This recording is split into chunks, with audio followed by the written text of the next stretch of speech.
It was interesting to meet you here at Cinec of all places, another man.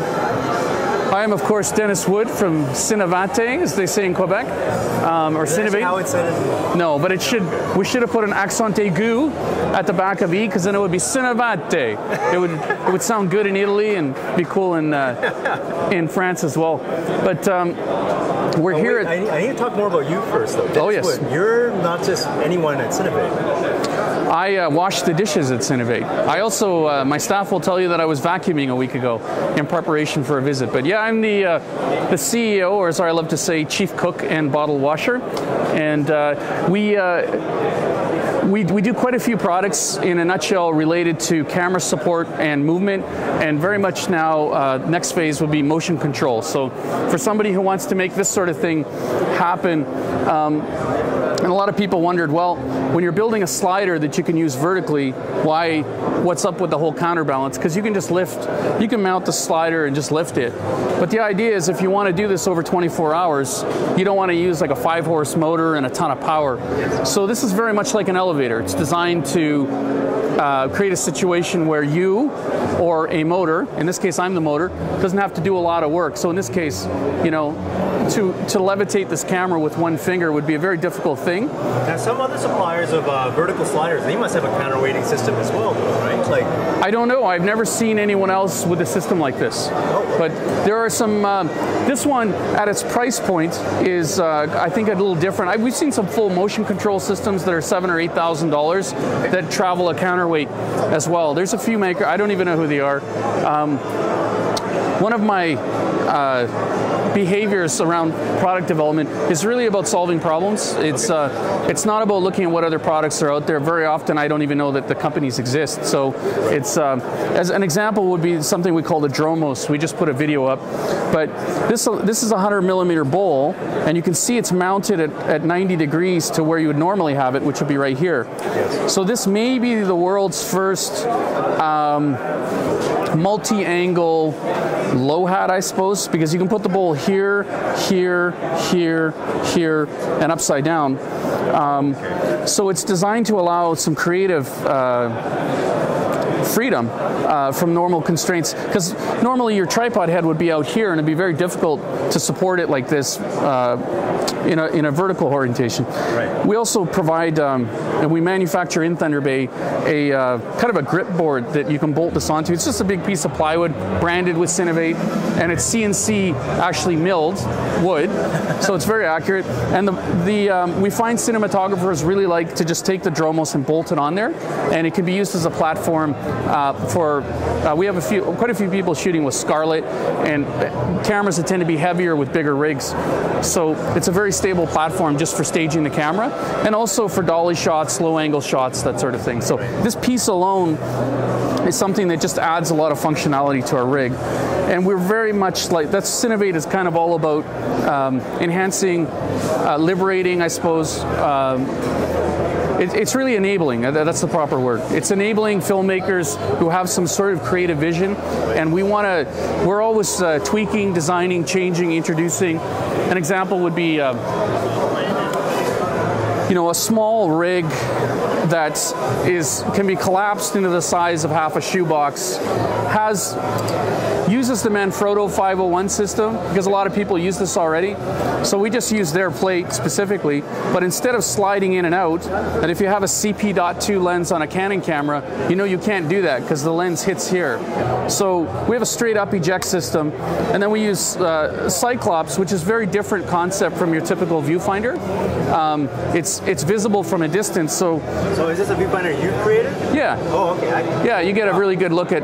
Now you're a couple. Now it's going to go away in a sec, but you can see it's visible from a distance, yes. And it's usable for critical focus. You can get a really good shot of the image, and even from a distance. So it's really designed as a viewfinder pseudo monitor for people who don't want to have their face physically fixed to the camera. Right.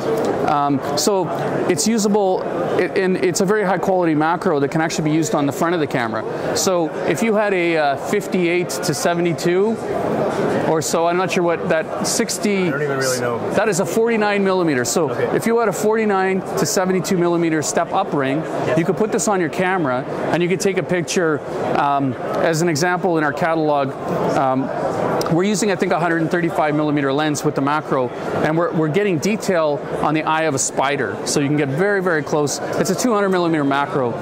The macro itself, you can buy these, they're about $400 or $500. So very high quality optic. It's an actual achromat, fully coated, 2 layers of glass, so very sharp. Can you show me how compactly this system?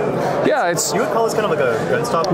We call it Simplis. Simplis. Yeah, okay. Simplis. And for the record, Manfrotto came out with Simpla about a year after Simplis arrived. So, just in case anyone thinks we borrowed the name, but yeah, it's all based on sort of a clamp and ball system.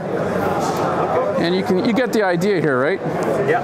As we loosen, and they're all kipping handles, so if they're in the way, and you can sort of get an idea how this is kind of becoming compact. This, of course, we can remove completely if we didn't want to use that. Right. And we've got something called trolley. You'll notice there's quarter 20 threads here. Okay. And we have a wheels kit. Oh, yeah. Okay, yeah. So you basically can put 3 wheels and create a circular dolly. And it's really designed for those situations where you can only bring one thing, and you can't bring a lot. So it kind of serves as a tripod, a DSLR support rig. It's just our approach to the simplest, high quality support system. Right. What's cool about it is that if, for example, you want to go a little bit crazy and add rails and a follow focus and a matte box, this block has holes, and these just accept our 50 millimeter rails blocks. Okay. So you can build this up into a monster with a shoulder pad, full counterbalance, rods, grips, from basically a plate. We find a lot of our pro shooters just like the plate, and we sell it with some of these accessory mounts for somebody, say, who wanted to mount a recorder, like a Zoom recorder, right next and be monitoring their levels, but it allows a lot of flexibility. This obviously just as a quarter 20 thread, but we have another version with just a quarter 20 mil thread sticking out, so you can add up to, well, in practically 9 different accessories here. So it would be a pretty busy plate, but we did, believe it or not, a ton of research to get the right height, the right size, so that you can put a quick release plate on here and slide it onto all the different tripods that we could find and not interfere with them. Yeah, it's also got, quarter 20 and 3/8, so you can mount your quick release plate there. And if you have a small tripod, just click this into your tripod and take it off for quick handheld. Cool. So it's called the Simplis. You'll be able to find it on the Cinevate website. Yeah, in fact, it's cinevate.com/Simplis, and you'll end up getting everywhere you need to go. Excellent. Yeah. So you know what? Before we continue, though, I think it was interesting, and we were talking actually at the Light Tools booth about it. Yeah. Coffee. I think the first part that I encountered Cinevate with was the Brevis 35, the H220. Yep. How did you come about that product? Or how did you come about, the Brevis 35? Yep. Was it your first product? Or? Yeah, it was quite an accident. And like many of the people I talk to, I love talking to everybody, but I'm always interested in the story. How did you come to be a known blogger, a fashion photographer? How did you do a shoot in California just? How do they find you? What's the story? Always interested. In this case, it's really simple. I had a daughter who is now, I can relate the chronology of Cinevate to the age of my now 9-year-old daughter. So, because I don't remember, but I remember she's 9. So Cinevate is 8 because it's 1 year less than her. And she was born. I borrowed a video camera. I hated it. I bought a little GS400. It was a Panasonic little tree chipper, and I hated the look of the video. It was no control over depth of field, and it looked nothing like the pictures that I like to take, which is typically portraits. So I started playing around with depth of field adapters. Out came the Brevis 35 version, and I figured out early on that I had to machine one, and I wanted it kind of cool.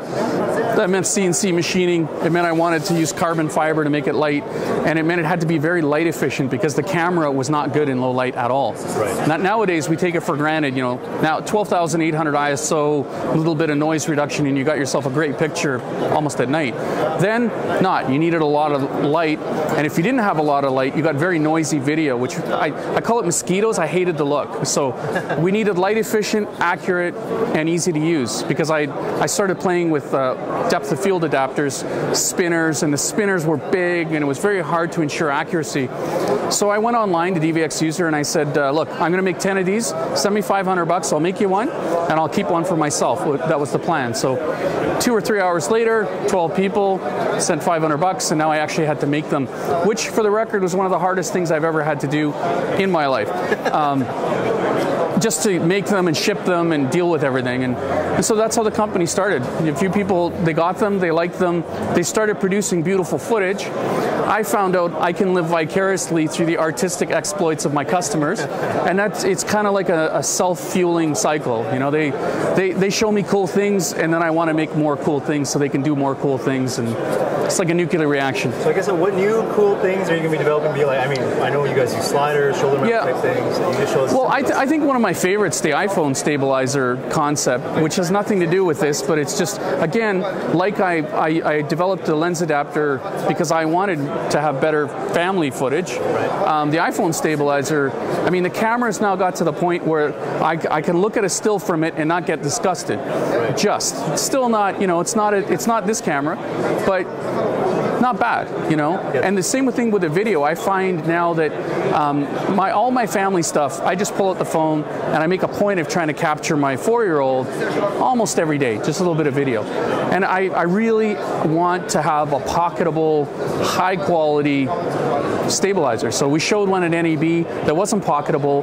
Now we've been working very hard on one that is pocketable, and you know, actually putting an international patent into place. And of all the things that we're looking at, the new time-lapse and motion control, I think, is going to be huge for our customers. Right. And sorry, that's a collaboration again with a company? With a company called Ditogear. Yeah, who's Ditogear. Ditogear. If you just go to cinevate.com, we've announced it on our front page, and we're going to be every one of our sliders, and any person who's ever bought one of our sliders ever is going to be able to bolt on full motion capture, time lapse, up to 6 axes, and up to, well, including a remote head. And like I said, so the ability to pan, to tilt, to translate, and with our jib, far more, because now we're adding this vertical component. Right. In this case, because we have sliders that go up to 5 feet, you can do a time lapse that's a completely vertical over up to 456 system. So for our customers, the perfect slider shot every time, because it's real, you know, we have real-time control, and because it's by computer, it's perfect, but also time-lapse, motion capture, and all those cool things that go with it. So we've just, with 4 bolts, added a whole new world for our customers who already have invested in the hardware. But honestly, the stuff that excites me the most right now personally is some of this, call it personal enabling, you know, the stabilizer, simple, high quality, the ability to run through this show and get video that looked like, you know, you flew a helicopter through here. So that's lots of new products. You saw the Simplis. It's an underappreciated line of gear, in my opinion, because it's super cool. Not a lot of people know about it, but certainly there's 8 different products of sliders, and we've got some new things cooking in the world of sliders that I'm not telling you about. Okay. Just better, faster, stiffer, smoother, all that. Cool. Sounds good. Yeah, thank you. Thanks, Dennis. Like I said, yeah, like we'll take a look at the website. And, yeah, Cinevate.com. Okay, sounds good. Thank you, Dennis. And then yes, so. I have to show a video.